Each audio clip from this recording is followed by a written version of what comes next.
नमस्कार। पिछले एक दशक से अपने देश के लेखक संगठनों और सांस्कृतिक आंदोलन से जुड़े संगठनों की भूमिका को लेकर कुछ लोग लगातार सवाल उठा रहे हैं।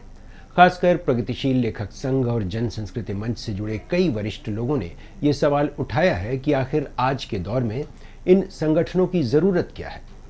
यहाँ तक कि प्रगतिशील लेखक संघ के कार्यकारी अध्यक्ष तक ये मानने लगे हैं कि आज लेखक संगठनों की नहीं बल्कि स्वतंत्र रूप से लिखकर जनता के एक बड़े तबके तक मजबूती से अपनी आवाज़ और विचारधारा को पहुंचाने की ज़रूरत है।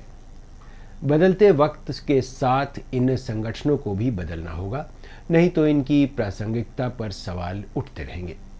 आज की अभिव्यक्ति में बात लेखक संगठनों की और उन पर उठने वाले सवालों की।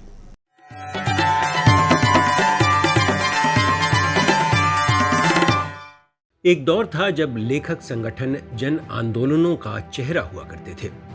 लेखक सिर्फ सृजनकर्ता नहीं बल्कि विचार के योद्धा हुआ करते थे। जब 1936 में प्रगतिशील लेखक संघ की स्थापना हुई तो बेशक वह दौर एकदम अलग था। देश के राजनीतिक हालात और आंदोलनों का स्वरूप भी अलग था। सज्जाद ज़हीर प्रेमचंद, मखदूम मोईउद्दीन, फैज़ अहमद फैज़, मुल्क राज आनंद और सुमित्रानंदन पंत जैसे नाम इस आंदोलन से जुड़े। इनका मकसद था साहित्य को जनता के संघर्ष से जोड़ना। 1925 में भारतीय कम्युनिस्ट पार्टी के गठन के 11 साल बाद प्रगतिशील लेखक संघ यानी प्रलेस इसके साहित्यिक और वैचारिक आंदोलन के असरदार मंच के तौर पर उभरा। इसी तरह इंडियन पीपुल्स थिएटर एसोसिएशन यानी इप्टा कम्युनिस्ट पार्टी के सांस्कृतिक दस्ते के तौर पर उभरा और आज़ादी के पहले से लेकर 80 के दशक तक तमाम अंतर्विरोधों के बावजूद प्रगतिशील लेखक संघ का वजूद पहले की तरह बरकरार रहा। लेकिन 80 का दशक आते आते देश की राजनीति और सामाजिक स्थिति काफ़ी बदल चुकी थी। न तो आज़ादी से पहले वाले आंदोलन थे और न विचारधारा के तौर पर कम्युनिस्ट पार्टी का चिंतन उतना व्यावहारिक रह गया था। कम्युनिस्ट पार्टियों के टूटने का सिलसिला तो 60 के दशक से ही शुरू हो गया था, जब 1964 में ही सीपीआई से टूटकर मार्क्सवादी कम्युनिस्ट पार्टी यानी सीपीएम का गठन कर लिया गया था। इससे भी वैचारिक गतिरोध नहीं टूटा तो कम्युनिस्ट पार्टियां कई धड़ों में बंटती चली गईं। तकरीबन 28 धड़ों में बंटी यह पार्टी छोटे छोटे समूहों में अपनी राजनीतिक विचारधारा को लेकर लड़ती रही। 70 के दशक में भाकपा माले का गठन हुआ। नक्सलवाड़ी आंदोलन के उभार ने माले को धीरे धीरे मजबूत किया। भाकपा माले यानी भारतीय कम्युनिस्ट पार्टी मार्क्सवादी लेनिनवादी।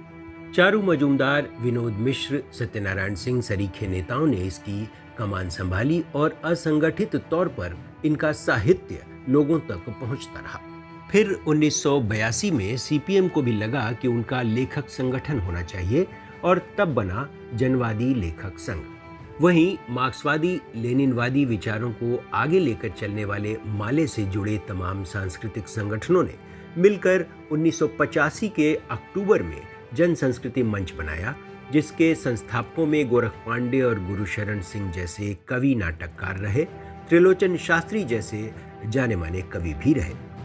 जन संस्कृति मंच प्रलेस और जलेस की तरह सिर्फ एक लेखक संगठन नहीं होकर एक साहित्यिक सांस्कृतिक संगठन के तौर पर उभरा। लेकिन ये इतिहास की बातें हैं।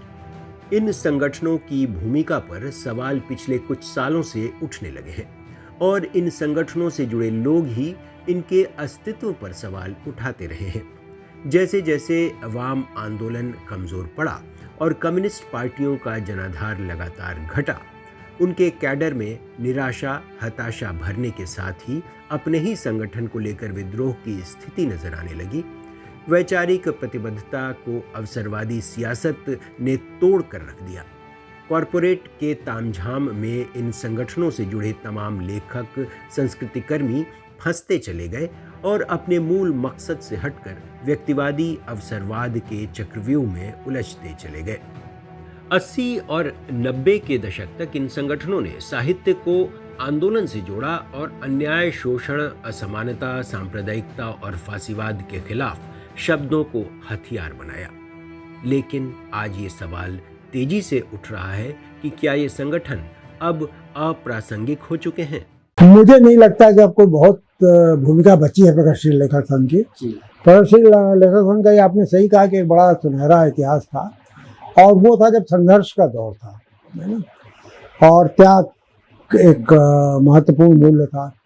लेकिन ये भी सही था कि वो जितने लेखक संघ थे जो अभी तक जिंदा है संघ, वो किसी न किसी पॉलिटिकल पार्टी से जुड़े थे।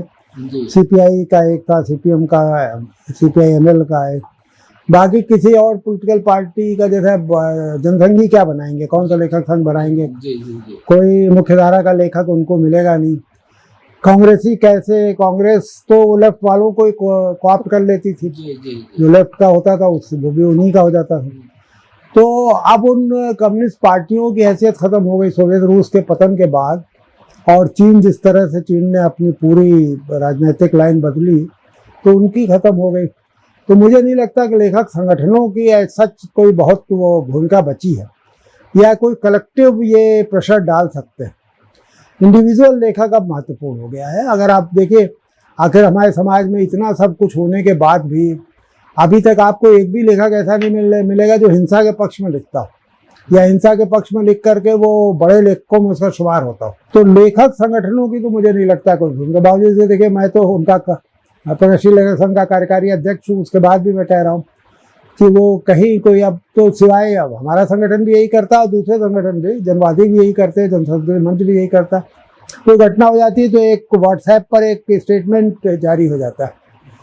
फिलिस्तीन इजराइल की लड़ाई, कितने लेखक आ करके इसका विरोध कर रहे हैं कि भाई रोज इतने लोग जो मारे जा रहे हैं ये गलत है ना, इसको रोका जाए। कितने लेखक सड़क, क्या लेखक 150 इकट्ठे भी कर लीजिए तो क्या कोई कलेक्टिव असर डाल पाएंगे समाज पे? मुझे लगता है कि समाज पर जो इस फिलिस्तीन में जो कुछ हो रहा है इसके खिलाफ जो कविताएं लिख रहे हैं, कहानियां लिख रहे हैं, उनका जरूर असर अलग अलग उस पर पड़ रहा है। 100 लोग एक कविता को पढ़ते हैं तो 2 लोगों के मन में कम से कम घृणा पैदा होती है हिंसा के लिए। इतना प्रभावहीन है कि वो लेखकों के लिए न कुछ कर पाता है, न लेखकों के वैचारिक विकास के लिए कुछ कर पाता है, न लेखकों के रचनात्मक विकास के लिए कुछ कर पाता है, न ही जिस विचारधारा के साथ वो संगठन चल रहा होता है उस विचारधारा के विस्तार के लिए कुछ कर पाता है। तो फिर इसके होने का मतलब क्या है? किस चीज़ के लिए है यह संगठन? मुझे लगता है कि ये सवाल मैं खुला छोड़ रहा हूँ, और मैं चाहूँगा कि तीनों ही संगठन के जो बड़े पदाधिकारी हैं वो ये बताएं कि उनके संगठन का होने का क्या औचित्य है आज के समय में, और अगर कोई ऐसा औचित्य वो नहीं बता पाते हैं तो उन्हें पूरी विनम्रता के साथ संगठन को विघटित कर देना चाहिए।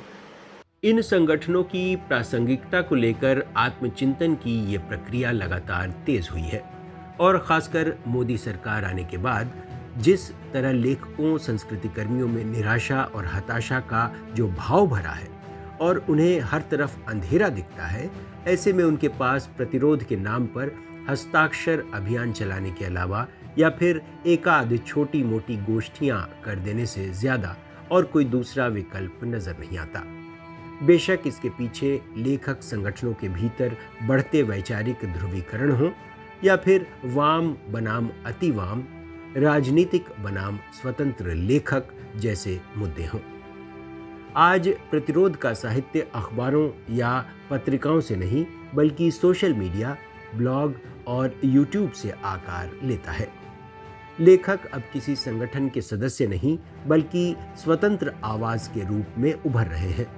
ट्विटर थ्रेड, फेसबुक पोस्ट और इंस्टाग्राम कविता जैसे माध्यमों ने व्यक्तिगत प्रतिरोध को सामूहिक मंच की जगह दे दी है।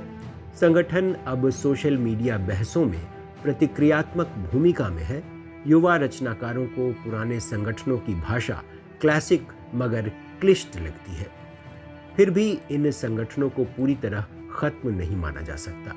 वे आज भी सांप्रदायिकता, अभिव्यक्ति की आज़ादी और लोकतंत्र के सवालों पर सक्रिय हैं। बेशक उनका प्रभाव का दायरा सीमित है। एक सवाल ये भी है कि आखिर लेखक और आंदोलन के बीच दूरियां क्यों बढ़ी? इसके पीछे जो कुछ कारण नजर आते हैं वो है लेखक संगठनों की राजनीतिक और वैचारिक निर्भरता। इससे लेखकों की स्वतंत्रता और विश्वसनीयता भी घटी है। इसके साथ ही नई पीढ़ी में भी इन संगठनों को लेकर दिलचस्पी कम हुई है।